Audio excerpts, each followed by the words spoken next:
From the NewsChannel 5 network, this is Medical Mondays.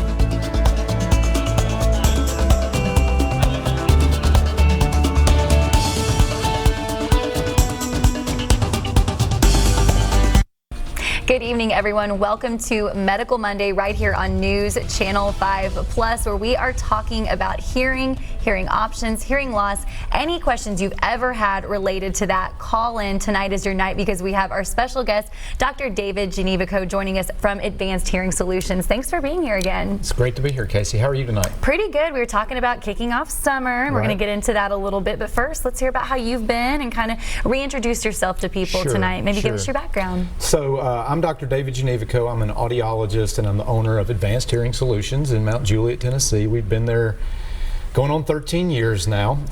Have an office just right off of I-40, real convenient location for both people in Mount Juliet as well as people coming from a long way away.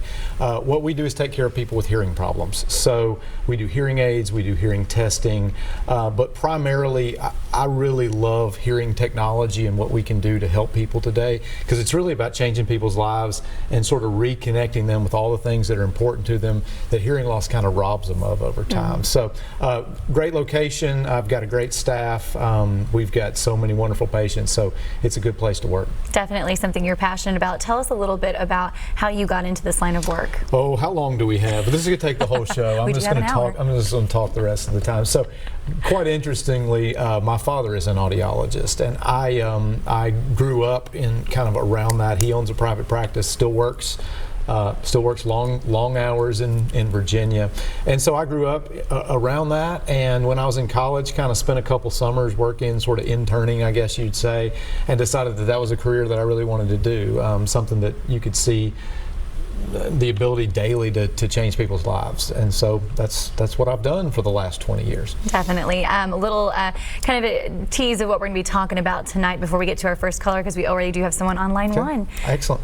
All right, we'll go ahead and talk to Carl tonight. Hi, Carl. What's your question for us here on Medical Monday? Can you hear me? We sure can. I've got a question for this doctor. I started hearing a little buzzing noise in my head, and I went to my local doctor, and he told me I had ringing of the ear. He said there wasn't no solution for it. I was just wanting to try to get a second opinion. Can it start to get a little louder? And I just wanted to see if there was something that they could do for that. Okay, and it's Carl, right? Did Yes, I get Carl. that right? Okay, Carl. So what you're experiencing is something that's called tinnitus. Tinnitus is described by different people as a different type of sound. For some, it sounds like a ringing. Some, it sounds like a buzzing. I've heard it described as crickets or the wind blowing. Or that is an internalized sound that is usually a sign that there has been some damage to hearing. Not always, but probably 90% of the time when people have tinnitus, it's because there's some damage in the inner ear. So, Carl, I don't know if you worked around loud equipment or have some hearing loss in the family, but a lot of times that's one of the first signs that we have of hearing loss. We can't measure it. I can't put a microphone in your ear and say, oh, well, you have tinnitus. It's something that happens internally. It's really between the brain and the ear. It is the nervous system that causes that. And really what causes it is if there is some damage to the nerve endings of hearing, the brain and the hearing, what we call the central auditory system, is trying to compensate for that, saying, I'm not getting enough volume, I'm going to turn it up a little bit. And what we hear, Carl, is wee, just kind of going on all the time. If it makes you feel any better, it probably doesn't. I have it all the time. I've had it for 25 years. Mine started when somebody shot a high-powered rifle next to my ear. I think I've told that story on this show before. Did some damage to my hearing. I've had it all the time. So you probably know, if I'm saying that there's not a real great cure for it, because I'm still living with it on a daily basis.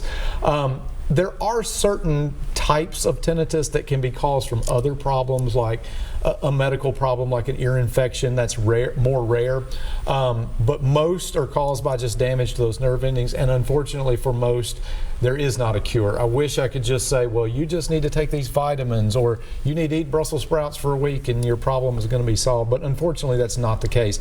Usually when it's there, it's there, and it's permanent for the most part. I will say this, and then I'll stop on the tinnitus. Many people who first start to experience this, it's really, really annoying to start with, because I used to live in this quiet world, and now all of a sudden I have this sound that's going on. But for most people who have lived with it for a year or two, it becomes very easy to ignore. Again, I say that kind of from my own experience, because I can remember when mine first started, it was very annoying. But here I sit 20-something years later, and I barely notice that it's even there until I think about it, until I'm talking about it on television, and I can hear my ears ringing. I said one more thing. I'm going to say one more after that. Hey, it's your show. The one treatment that is actually very effective for tinnitus is something a lot of people might not think, and it's actually using hearing aids. So hearing aids can do two things. First off, we can mask it. So with a digital system, I can actually put in a sound so that instead of hearing the ringing, it's kind of a masking type of sound. But the second thing that it does is, if people have hearing loss, there are a range of sounds that they may not hear, well, they don't hear normally. For example, as we sit in the studio here, I can hear the air rushing in the vent back here. I have a hearing aid in that's helping me hear that. That covers up my tinnitus. Or I can sit outside and I can hear traffic going by and I can hear the birds. I'm hearing sounds that are amplified through a hearing aid that are covering up the fact that that ringing is going on. So I don't recommend hearing aids for somebody with normal hearing that has tinnitus, but a lot of people who have tinnitus and have hearing loss, it's really a combination. We're helping them hear better, but we're also helping mask that out. Sorry for that long answer, Carl. I hope that helps. No, that's a great way to kick off the show tonight. Thank you so much for the call, Carl. We also now have Ronnie on the line. Hi, Ronnie. What's your question for us? Yeah, I've got the ringing in my ears, and when I open my mouth, it gets louder. I mean, it's loud enough for me to hear it, like real bad. And when I open my mouth, my jaw, it gets real loud. And I want to know what you ask about that. So, Ronnie, the first thing I'll say is you can never open your mouth again and you won't have that problem. I'm sorry, that was a terrible joke. My patients will tell me, well, when I chew, I notice this. And I say, well, you just don't chew anymore. Sorry, Ronnie. No, there's actually a muscle in the jaw that is lined up. It's called the facial nerve. It's lined up with the auditory nerve. And so sometimes, for some people, it's opening their mouth. For some people, it's clenching their jaw. But you're actually increasing that electrical activity that causes you to notice that tinnitus more. It doesn't mean that anything's wrong. I mean, what you're experiencing is perfectly normal.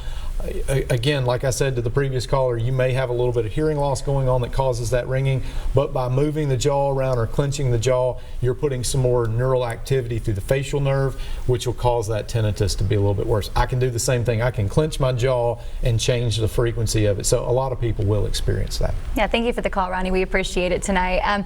Just another reminder, you know, this show is for you tuning in right now. If you're sitting at home and you have any questions for Dr. Gnewikow, please feel free to call in. That's what this show is all about here on Medical Mondays. The number is right there on your screen all night, 615-737-PLUS. Any questions you have, maybe even some stories that you want to share. Again, we like to hear your story as well. It kind of ties you into, on a personal level, dealing with this type of situation. Yep. Let's talk a little bit, you know, I said summer's here earlier in the show.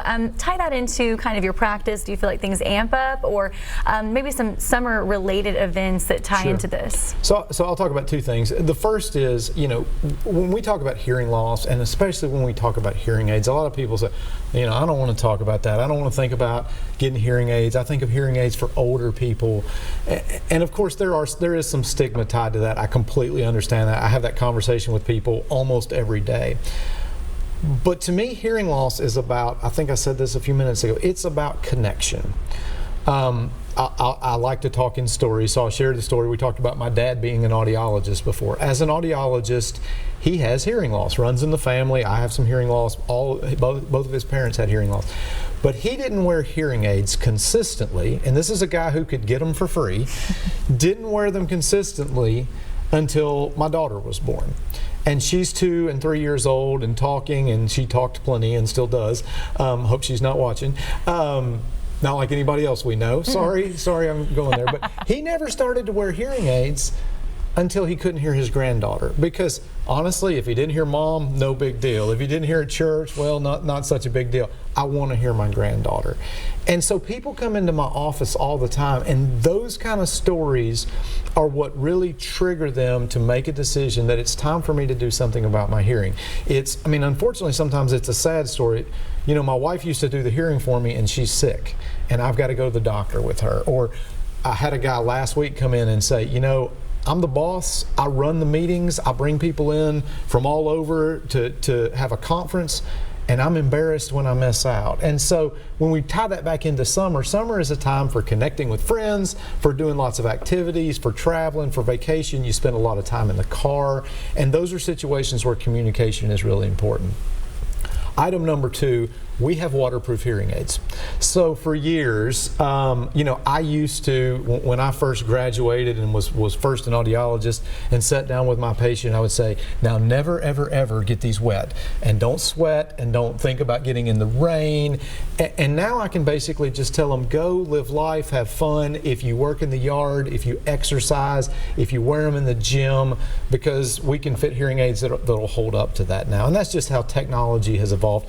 I still don't recommend swimming with them because they can come off in the bottom of the pool, but just able to live an active lifestyle and still be able to use your hearing. I have so many patients that for years say, well, you know, whenever we would go out and play ball, or I would go in the yard, or I would go, hunting or anything like that, I would always take my hearing aids out because I was worried about it, and we don't have to worry about that anymore. Wow, that is incredible to know just how far we've come.